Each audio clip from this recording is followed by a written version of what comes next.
नमस्कार प्रिय विद्यार्थियों, कक्षा 12 विद्या भारती द्वारा संचालित जीव विज्ञान की इस कक्षा में आप सबका स्वागत है। अपन अध्याय 2 नर एवं मादा युग्मकोद्भिद की संरचना एवं विकास का अध्ययन कर रहे थे, जिसके अंदर हमने बीजांड की जो संरचना है उसका अध्ययन किया था। अब आगे का जो बिंदु है वो है बीजांड के प्रकार। कि बीजांड है उसके अंदर जो बीजांड द्वार और निभाग है, बीजांड के अंदर बीजांड द्वार एवं जो निभाग है इनकी सापेक्ष स्थितियों के आधार पर बीजांड है वो 6 प्रकार के होते हैं। यानी बीजांड द्वार और निभाग की सापेक्ष स्थितियों के आधार पर है वो बीजांड के जो प्रकार है वो 6 प्रकार के बीजांड होते हैं। जिसमें पहला है ऋजु बीजांड, दूसरा होता है प्रतीप बीजांड, तीसरा है अर्ध प्रतीप बीजांड, चौथा है वक्र बीजांड, पांचवा है अनुप्रस्थ बीजांड और जो छठा है वो कुंडलित बीजांड। यानी बीजांड द्वार और निभाग की जो स्थितियां हैं उनकी आधार के ऊपर जो बीजांड है वो 6 प्रकार के होते हैं। अपन इनको एक एक को लेकर के इनका अध्ययन करते हैं। इन सब प्रकार के बीजांड का डायग्राम है वो मैंने ब्लैक बोर्ड के ऊपर बना रखा है। अब इनको प्रत्येक की एक एक स्थिति लेकर के अपन इसके बारे में अध्ययन करते हैं। सबसे पहला है जो ऋजु बीजांड है। इस प्रकार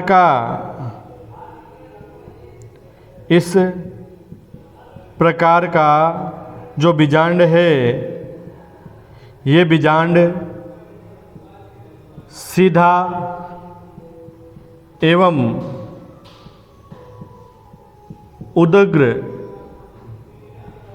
उदग्र प्रकृति का होता है। उदग्र प्रकृति का होता है और इस प्रकार के जो बीजांड है उस बीजांड की एक विशेषता होती है कि ऋजु जो बीजांड है इस बीजांड के अंदर जो बीजांड द्वार है, बीजांड काय हो सकता है, निभाग हो सकता है और बीजांड वृंत होता है। जिसके अंदर मुख्य रूप से बीजांड द्वार, निभाग एवं बीजांड वृंत, ये तीनों क्या होते हैं इसके अंदर कि बीजांड द्वार, निभाग और बीजांड वृंत ये देखने पर एकदम स्ट्रेट यानी सीधे ऊर्ध्वाधर सीधी रूप में है वो दिखाई देते हैं कि सीध के अंदर होते हैं। तो इस प्रकार का जो बीजांड होता है वो क्या कहलाता है? ऋजु बीजांड कहलाता है। और इस प्रकार का जो बीजांड है उसके जो उदाहरण हैं, इस प्रकार के जो बीजांड है उसके जो उदाहरण हैं इसके अंदर मुख्य रूप से जो उदाहरण हैं इनके अंदर पोलेगोनेसी, पाइपरेसी एवं अधिकांश जिम्नोस्पर्म पादपों में इस प्रकार का बीजांड है वो पाया जाता है कि पोलेगोनेसी, पाइपरेसी और अधिकांशतः जिम्नोस्पर्म के जो पादप होते हैं उन पादपों में ऋजु प्रकृति का बीजांड है वो पाया जाता है। दूसरा बीजांड इसके अंदर आता है प्रतीप बीजांड। और इस बीजांड का जो संबंध होता है वो इसी ऋजु बीजांड के द्वारा लगाया जा सकता है कि ऋजु बीजांड होता है उसके अंदर बीजांड द्वार, निभाग और उसका बीजांड वृंत, ये तीनों क्या होते हैं, एक सीधी रेखा के अंदर, एक सीध के अंदर व्यवस्थित होते हैं। लेकिन जो प्रतीप बीजांड होता है उस बीजांड के अंदर क्या होता है कि इस प्रकार का बीजांड होता है, उसके अंदर बीजांड द्वार और निभाग तो आपस में एक दूसरे के सीध में होते हैं, लेकिन जो बीजांड है, बीजांड जो वृंत है, उस बीजांड वृंत के अंदर क्या होती है, पार्श्विक वृद्धि हो जाती है। यानी जो बीजांड वृंत है इसका, इस बीजांड वृंत के अंदर क्या होता है, पार्श्विक वृद्धि होने के कारण ये जो बीजांड वृंत होता है ये क्या कर देता है, उस बीजांड को 180 डिग्री के कोण के ऊपर घूम जाता है, और 180 डिग्री के कोण पर घूमने के कारण इसका बीजांड द्वार और निभाग है ये तो दोनों एक दूसरे के सीध में होते हैं, लेकिन इसका जो बीजांड वृंत होता है, ये बीजांड इस प्रकार से सीधा था, ये घूम करके वापस कहाँ पर, बीजांड द्वार है वो बीजांड वृंत के पास में आ जाता है। तो इसके अंदर जो बीजांड वृंत है उसके अंदर पार्श्विक वृद्धि के कारण वो 180 डिग्री के कोण के ऊपर घूम जाता है। तो इस प्रकार का जो बीजांड होता है वो बीजांड क्या कहलाता है, प्रतीप बीजांड कहलाता है। और इस प्रकार का जो प्रतीप बीजांड होता है, इस बीजांड के जो उदाहरण हैं, प्रतीप बीजांड है वो लगभग 82% आवर्त बीजी पादपों में इस प्रकार का बीजांड है पाया जाता है।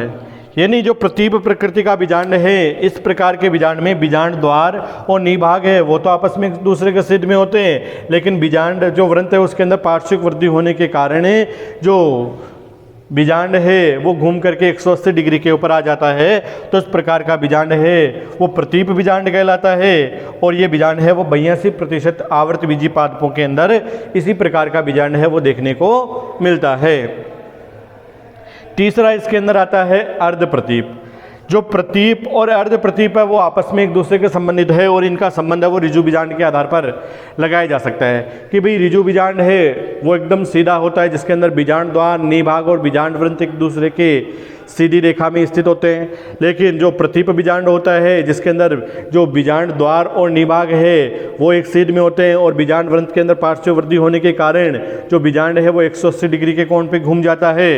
लेकिन जो अर्ध प्रतीप बीजांड होता है, इस बीजांड के अंदर क्या होता है कि इस बीजांड के अंदर जो बीजांड काय है, बीजांड द्वार है और जो निभाग होता है, इसका निभाग है, बीजांड द्वार, बीजांड काय और निभाग, ये तीनों क्या होते हैं, एक सीधी रेखा के अंदर एक क्षैतिज के समानांतर व्यवस्थित होते हैं। और इसका जो बीजांड वृंत होता है वो इन बीजांड द्वार, बीजांड काय और निभाग है, इन तीनों के समकोण के ऊपर व्यवस्थित होता है। तो इस प्रकार का जो बीजांड होता है उस बीजांड को क्या कहते हैं, अर्ध प्रतीप बीजांड कहा जाता है। अर्ध प्रतीप का मतलब इस प्रकार का बीजांड है जिसमें बीजांड द्वार, निभाग और बीजांड वृंत सीधी रेखा में है, वो ऋजु है। जिसके अंदर बीजांड द्वार और बीजांड द्वार और निभाग है वो सीधी रेखा में है, और बीजांड वृंत उसके 180 डिग्री के कोण पर है, तो वो प्रतीप बीजांड है। और जिसके अंदर इस प्रकार से कि जिसके अंदर बीजांड द्वार, बीजांड काय और निभाग है वो तो एक दूसरे के सीधी रेखा में स्थित होते हैं, लेकिन उसका बीजांड वृंत होता है वो उनके समकोण के ऊपर व्यवस्थित होता है। तो इस प्रकार का जो बीजांड होता है वो बीजांड क्या कहलाता है, अर्ध प्रतीप बीजांड कहलाता है। और इस अर्ध प्रतीप बीजांड है, इसके जो उदाहरण हैं, अर्ध प्रतीप जो बीजांड है, इस प्रकार का जो बीजांड होता है वो मुख्य रूप से रेनन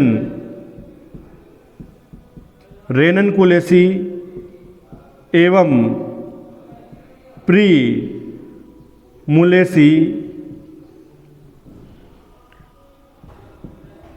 कुल के पादपों में इस प्रकार का बीजांड है वो पाया जाता है। यानी रेननकुलेसी और प्रीमुलेसी कुल के जो पादप होते हैं, उन पादपों के अंदर इस प्रकार का जो बीजांड है, किस प्रकार का अर्ध प्रतीप प्रकृति का जो बीजांड होता है वो पाया जाता है। इसके बाद में इसके आगे आता है वक्र बीजांड। जो वक्र बीजांड है, इस बीजांड के अंदर जो विशेषता होती है कि इसके अंदर जो बीजांड द्वार है और जो निभाग होता है, बीजांड द्वार और निभाग है, वो आपस में एक दूसरे के सीधी रेखा में व्यवस्थित नहीं होते। इसके अंदर क्या होता है कि बीजांड में वक्रता आने के कारण जो बीजांड द्वार और निभाग है वो एक सीधी रेखा में व्यवस्थित नहीं होते। और इसके अंदर जो बीजांड में वक्रता आने के कारण क्या होता है कि इस बीजांड द्वार और निभाग है वो बीजांड वृंत के क्या होते हैं, समकोण पर। यानी ये बीजांड वृंत है और इस बीजांड वृंत के समकोण पर ही बीजांड द्वार है और इस बीजांड वृंत के समकोण स्थिति के ऊपर ही क्या पाया जाता है, निभाग है वो व्यवस्थित होता है। और इस प्रकार के बीजांड के अंदर क्या होता है कि जो बीजांड काय और जो भ्रूण कोश होता है, ये दोनों ही जिस प्रकार से घोड़े की नाल होती है, इस घोड़े की नाल के समान क्या होते हैं, बीजांड काय और भ्रूण कोश है वो दोनों क्या होते हैं, घोड़े की नाल के समान इस प्रकार से मुड़ी हुई संरचना के रूप में है वो दिखाई देते हैं। और जो बीजांड द्वार है वो क्या होता है, बीजांड वृंत के इस आधारीय सिरे जहाँ एक भाग स्थित होता है जिसको कहते हैं हाइलम या नाभिका, उस नाभिका के पास में आ जाते हैं। तो इस प्रकार का जो बीजांड होता है उस बीजांड को वक्र बीजांड कहा जाता है। और इस प्रकार का जो वक्र बीजांड है, इस वक्र बीजांड के जो उदाहरण हैं, जो वक्र बीजांड है, इस प्रकार का जो बीजांड है वो मुख्य रूप से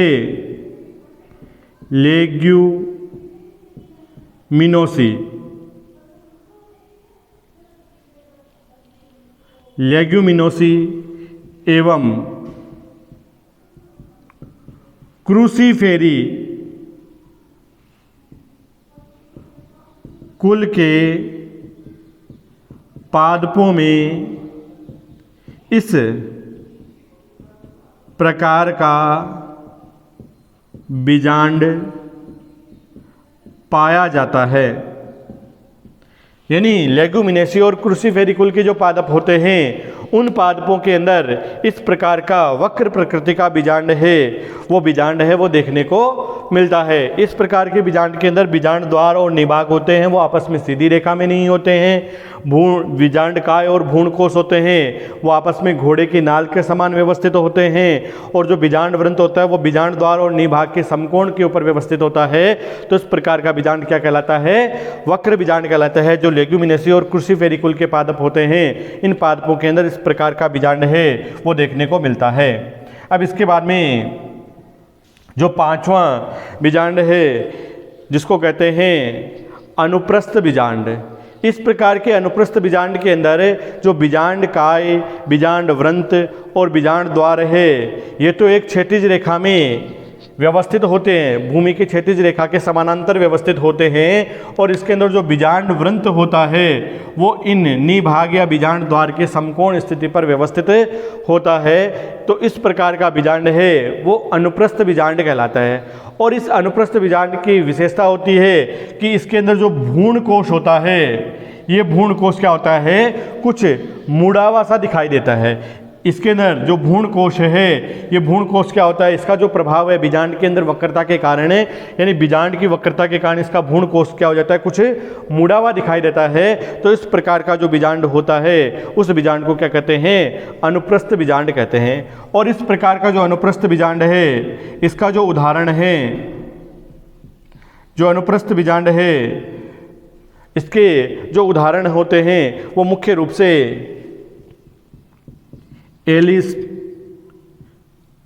मेसी एवं ब्यूटोमेसी कुल के